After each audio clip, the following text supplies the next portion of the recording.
What is going on, guys? It's been a while since I've made a video, but I got one that I've been wanting to put out for a while now, and that's going to be my top 5 most carried knives as of right now. And of course, this is October of 2022, and I'm putting out this video.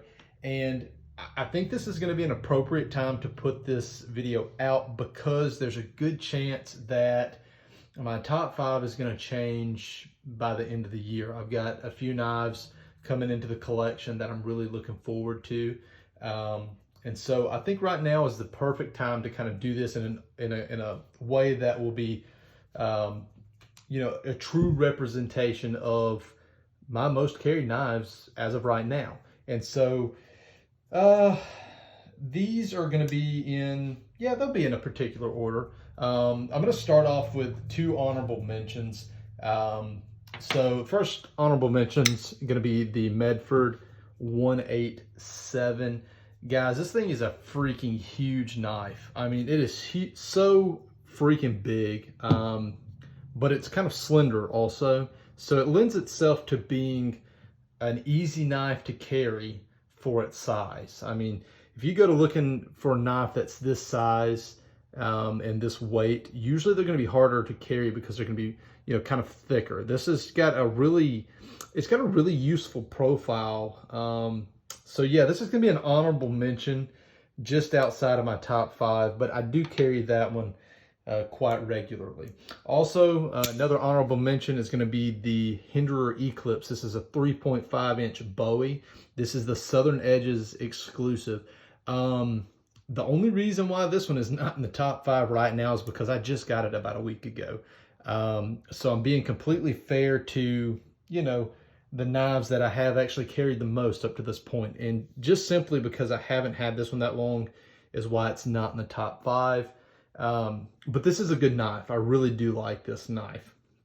So getting into number 5. Number 5 is probably the, let me think here. Is this one of the first? Yeah, probably one of the first nice knives that I got, and I did a review for it.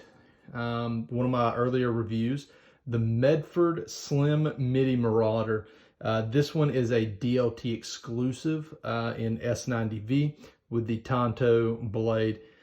This one sees a lot of pocket time just because, it's, I don't know, it's a good profile, good neutral grip on the handle. It's slim, as the name suggests, lightweight, and, it's just, I don't know, I really like it. There's a lot I like about it. So that's number 5. Number 4. Now, number 4 is actually, even though it's number 4 on my most carried, as of right now, it's going to be my most favorite knife on washers, and that's going to be the Spartan Harsey Warthog. This is the full-size version, okay? This knife has the smoothest action of all of my washer knives, and so there's another knife that's on washers that's a little bit higher on the list.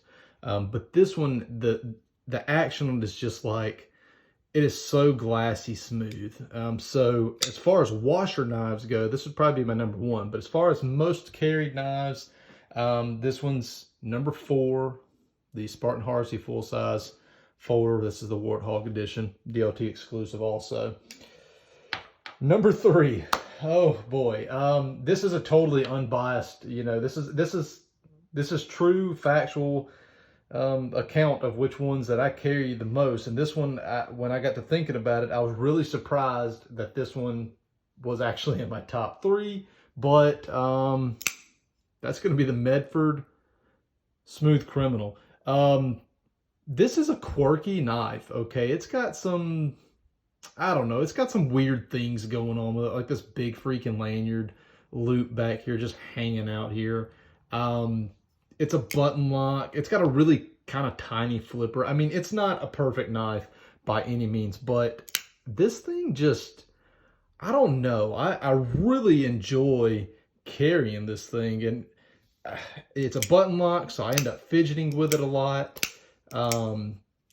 It's just a joy to carry, believe it or not. Given all of its quirks, it's still really enjoyable to carry. And I find myself throwing this thing in a pocket a lot.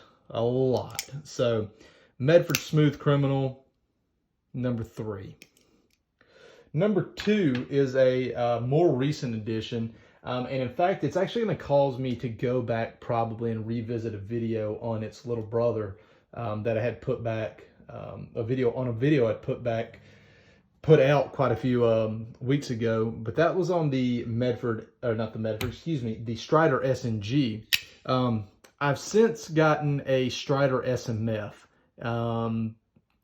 This is a bigger knife, of course, than the S&G, but it's, I don't know. This is, the profile and the dimensions and everything of it just seem to fit my hands better than the S&G. Now, granted, the S&G design is actually a ProTech, so it's not a true Strider. I do want to get my hands on a true Strider S&G to give it a fair shake of that design.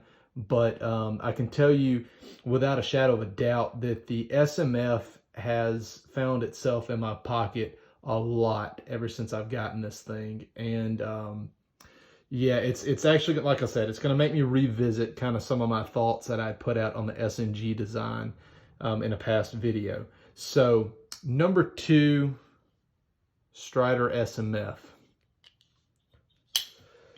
All right, number 1.